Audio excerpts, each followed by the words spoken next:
2학년 특성화과 문학 4-1 서정 갈래의 흐름 2 시조 세편 2 자, 오늘은 시조 세편 두 번째 시간입니다. 자, 먼저 교과서 198쪽을 보면은요. 지난 시간에 우리가 어저 네이리아와 일신이 사자하였더니 이 두 가지의 시조를 살펴보았습니다. 오늘은 198쪽에 있는 만흥이라는 시조를 살펴보도록 하겠습니다. 이 만흥이라는 시조는 윤선도의 작품으로 연시조, 여러 수로 이어진 연시조인데요. 우리는 그 중에서 제3수, 제4수, 그리고 제6수의 세 편을 살펴보도록 하겠습니다. 먼저 시 낭송 들어보겠습니다.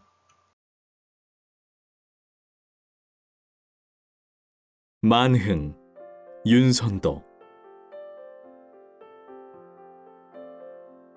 잠들고 혼자 앉아 먼 외를 바라보니 그리던 님이 오다 반가움이 이리하랴.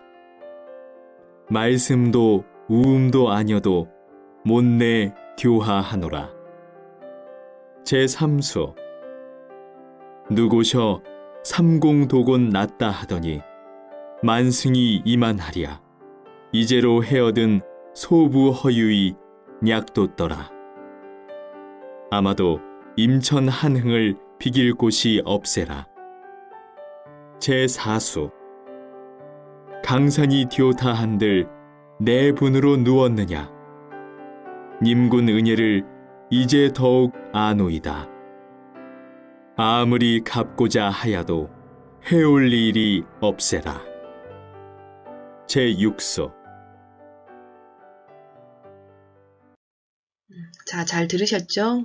자, 그러면 선생님과 함께 한 작품 한 작품 다시 해석하면서 살펴보도록 하겠습니다.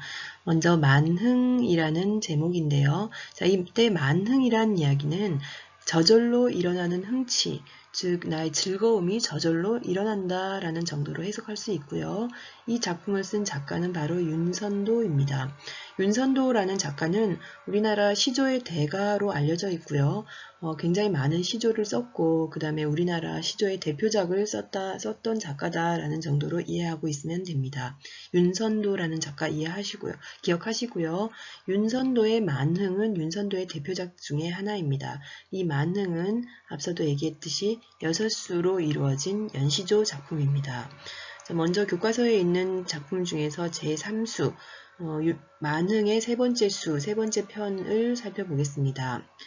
잠들고 혼자 앉아 먼 매를 바라보니 잔을 들고 아마도 술잔이겠죠. 잔을 들고 혼자 앉아서 먼 매를 바라보니 먼 매를 바라본다고 했는데요. 자, 이때 매란 무슨 뜻이냐면 바로 산입니다.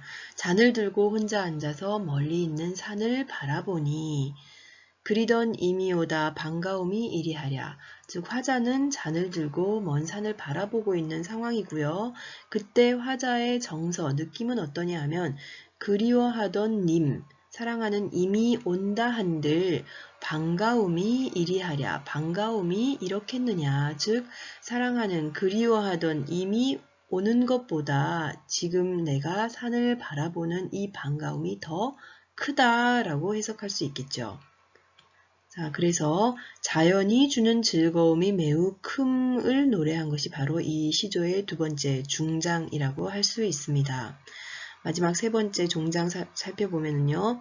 말쌈도 우옴도 아니어도 말씀, 이야기도 우옴, 웃음, 말도 웃음도 아니해도 못내 교화하노라. 나는 못내 산을 좋아한다. 산이 좋구나. 그런 의미입니다. 그러니까 산은 말도 하지 않고 웃지도 않지만 그것을 바라보고 있는 것만으로도 나는 매우 좋구나. 라는 의미입니다. 자, 그래서 그 산을 바라보는 내 마음, 이 마음의 즐거움, 내 마음이 저 산의 마음이구나 라는 이심전심의 내용과 저 산과 내가 하나가 되는구나 라는 느낌, 무라일체의 어떤 경지를 이야기하는 것이 바로 요 세 번째 종장이라고 할 수 있는데요. 산과 내가 하나 되는 무라일체 정도로 내용 정리해 주시면 되겠습니다. 자, 그래서 지금 이 제3수의 시조의 내용은 자연 속에서 즐기는 즐거움, 풍류와 자연과 내가 하나 되는, 그래서 매우 행복해지는 무라일체를 표현하고 있는 시조이다 라고 생각하면 되겠고요. 현대어로 다시 한번 읽어보겠습니다. 잠들고 혼자 앉아 먼 산을 바라보니 그리던 이미 온들 반가움이 이리할까. 말씀도 웃음도 아니해도 마냥 좋아하노라. 그러니까 산속에서 사는 즐거움, 산과 내가 하나 되는 무라일체 이번 시에서 제3수에서 살펴볼 수 있었습니다. 누고셔 삼공도곤 낫다 하더니 만승이 이만하랴 그랬습니다. 자, 이 시는 일단 그 만흥의 네 번째 수, 제4수인데요. 누고셔, 누가 삼공도곤, 삼공보다 낫다 하더니 누가 삼공보다 낫다 했습니다. 뭐가? 자연이겠죠. 자, 그럼 여기서 삼공이란 무슨 뜻일까요? 삼공은 바로 영의정, 좌의정, 우의정, 즉 이 사람들은 뭐예요? 조선시대 당시에 가장 높은 벼슬을 하는 사람들입니다. 가장 높은 벼슬을 하는 삼정승보다 낫다 했습니다. 누군가 무엇이? 자연에서 즐기는 삶이겠죠. 누군가 삼공보다 낫다 하더니 만승이 이만하겠느냐. 자, 이때 그럼 만승은 무슨 뜻일까요? 네, 만승은 바로 만대의 병거, 만대의 마차라는 뜻입니다. 만대의 마차가 이만하겠느냐라고 했는데 이때 마차는 즉 만대의 마차를 부릴 수 있는 사람, 즉 만대의 만차를 한꺼번에 부릴 수 있는 사람은 누구겠습니까? 바로 임금, 황제 또는 천자 이런 굉장히 그러니까 높은 벼슬이나 재물을 가지고 있는 사람이겠죠. 천자 또는 천자의 자리를 이루는 말로 가장 높은 벼슬을 얘기하는 거라고 할 수 있습니다. 삼정승보다 낫다 했는데 만승, 천자의 자리가 이만하겠느냐라는 말이에요. 즉 다시 얘기하면 천자보다 이 자리가 훨씬 더 좋구나라는 의미로 해석할 수 있습니다. 이제로 헤어든, 자 이제 다시 생각해보니, 이제 헤아려 보니 소부 허유이 약돋더라 그랬네요. 소부 허유가로 해석할 수 있고요. 자, 이때 소부와 허유는 누구냐면 중국 고대 고사에 나오는 사람들로요. 중국 고대에 벼슬을 하지 않고 자연 속에서 숨어 살던 선비입니다. 자, 이 자연 속에서 숨어 살던 그 선비들이 약돋더라 그랬거든요. 약돋더라, 즉 야같더라, 영리하더라 라는 것입니다. 그러니까 자연 속에서 숨어 살던 소부 허유가 그냥 세상을 등지고 힘들게 살아간 것이 아니라 이 사람들이 참 영리했더라 라는 것을 깨달았다는 거죠. 왜 그럴까요? 그만큼 자연이 주는 즐거움이 크다라는 거겠죠. 아마도 임천한흥을 비길 곳이 없어라. 아마도 임천한흥. 자, 이때 임천한흥이란 수풀림, 숲과 천, 내천이죠. 숲과 내가 주는 어떤 한가로운 흥이다 라고 볼 수 있는데요. 숲과 내가 얘기하는 것은 바로 자연이겠죠. 자연을 즐기는 한가로운 즐거움, 임천한흥. 이것을 비길 곳이 없어라. 이것에 비할 것이 없다. 그러니까 이것이 최고다라는 말이 되겠습니다. 자, 그래서 이 제4수의 내용은요, 강호 한정의 삶에 대한 자부심, 이 삶보다 더 좋은 삶은 없다. 천자보다 좋고, 삼정승보다 좋고, 이 자연을 즐기는 삶을 비교할 다른 삶이 없더라라는 강호 한정의 삶에 대한 자부심을 노래한 게 바로 사수입니다. 자, 현대어로 다시 한번 읽어보겠습니다. 누가 삼정승보다 낫다고 하더니 만승천자가 이만하랴. 이제 생각해보니 소부와 허유가 영리하도다. 아마도 자연 속에서 느끼는 흥취는 비할 데가 없으리라. 라는 내용의 시였습니다. 자, 다음 수 넘어가겠습니다. 제6수 만흥의 마지막 수입니다. 강산이 둀타한달 내 분으로 누웠나냐. 자, 강산, 강과 산, 즉 자연이 좋다 한들 아무리 자연이 좋다 한들 이것이 내 분으로, 나의 분수로, 나의 능력으로 이것입니다. 강산이 아무리 좋다 한들 내 능력으로 여기에 이렇게 누워 있겠느냐, 강산을 즐길 수 있겠느냐라는 거죠. 그러니까 내가 원해서 내 능력으로 한 게 아니다라는 의미겠죠. 님군 은혜랄 이제 더욱 안오이다. 자, 그러면 누구의 능력이냐라고 했을 때 님군 은혜라고 했습니다. 자, 이때 님군은 임금을 말하는 것이죠. 임금의 은혜를 이제 더욱 안오이다. 아하, 내가 이렇게 자연 속에서 자연을 즐기면서 행복하게 사는 것은 바로 임금의 은혜구나 라는 것을 이제 더욱 알았구나 라는 의미입니다. 아무리 갚고자 하여도, 아무리 갚고자 해도 무엇을 갚는 거겠습니까? 네, 그렇죠.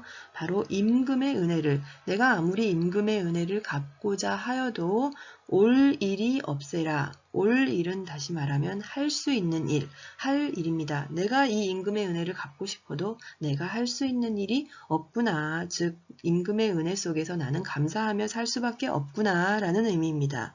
자, 이것이 바로 제6수의 내용이고요. 자연과 함께하는 삶에 대한 만족감과 임금에 대한 이러한 만족감을 준 사람은 바로 임금이다 라는 임금에 대한 고마움을 표현한 시입니다. 자, 이 시는 고산유고, 고산은 윤선도의 호고요. 고산 시집, 즉 윤선도 시집에 들어있는 시라고 할 수 있습니다. 현대어로 다시 한번 읽어보겠습니다. 강산이 좋다 한들 나의 분수로 누워 있겠는가? 임금 은혜인 것을 이제 더욱 알겠도다. 아무리 갚고자 해도 내가 할 수 있는 일이 없구나. 자, 그럼 이 시의 어떤 전반적인 내용 정리 다시 한번 해보겠습니다. 제목 만흥이고요. 갈래, 즉 이 시의 종류는 첫 번째 연시조입니다. 연시조란 여러 수의 평시조들이 모여서 한 작품을 이루는 것을 말하는 것이고요. 이 작품은 6수로 된 연시조라고 했습니다. 그 다음 내용상으로 보면은요. 강호 한정가이다. 강호, 다시 얘기하면 자연이죠. 자연에서 한가롭게 즐기면서 부르는 노래다 라는 정도로 이해하시면 되겠습니다. 성격은 자연 친화적이고요. 그 다음에 풍류적이다. 즐기는 삶, 노는 삶을 표현한 내용이다 라고 보면 되고요. 제재, 중심 소재는 자연과 함께 지내는 삶이다 라고 할 수 있습니다. 자, 그리고 이 시를 통해서 작가가 이야기하고자 하는 주제입니다.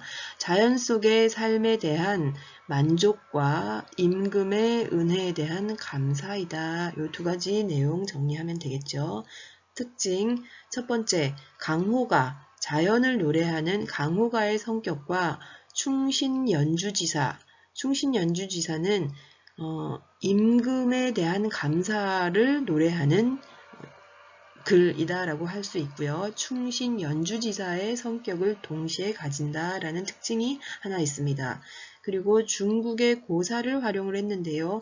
중국 고사, 즉 소부와 허유에 대한 이야기가 있었죠. 중국 고사를 활용하여 자연과 함께하는 삶에 대한 만족감을 드러내고 있는 작품이다라고 정리하면 되겠습니다. 자, 전체 만흥이라는 시가 6개의 수로 이루어져 있다고, 6편으로 이루어졌다고 앞에서 얘기했는데요. 우리 교과서에서 살펴본 것은 3수, 4수, 6수였죠. 그러면 3수, 4수, 6수 외에 1수와 2수, 5수의 내용을 잠시 살펴보면은요. 제1수는 분수를 지키며 자연 속에서 사는 삶에 대한 내용이고 제2수, 두 번째 수는 소박한 삶 속에서 찾은 즐거움을 표현한 글이고요. 그 다음 제5수는 자연 귀의의 삶, 자연 속에 돌아와서 사는 삶에 대한 내용을 적은 시조입니다. 자, 그렇게 해서 전체 6수로 이루어져 있습니다. 자, 그 다음 교과서에 나와 있는 그 3수, 4수, 6수에 대한 내용 중에 무라일체의 가문과 역군운이 어떤 식으로 나타나 있는지 한번 살펴보겠습니다. 자, 3수와 4수에 보면 자연을 벗하며 사는 삶에 대한 만족감을 드러내고 있죠. 자연을 벗하며 사는 삶, 자연과 내가 하나 되는 무라일체가 여기서 확인할 수 있습니다. 그리고 제6수에 보면 그러한 것들을 할 수 있는 그런 것들을 하게 해준 임금님이 가장 감사하다. 임금님께 감사하다라는 내용으로 임금의 은혜에 대한 감사의 내용, 다시 얘기하면 역군, 임금의 은혜에 대한 시다라고 볼 수 있습니다. 자, 오늘 수업은 여기까지입니다. 다음 시간에 계속 이 시조 3편에 대한 내용 살펴보도록 하겠습니다. 다음 시간에 만나요. 안녕.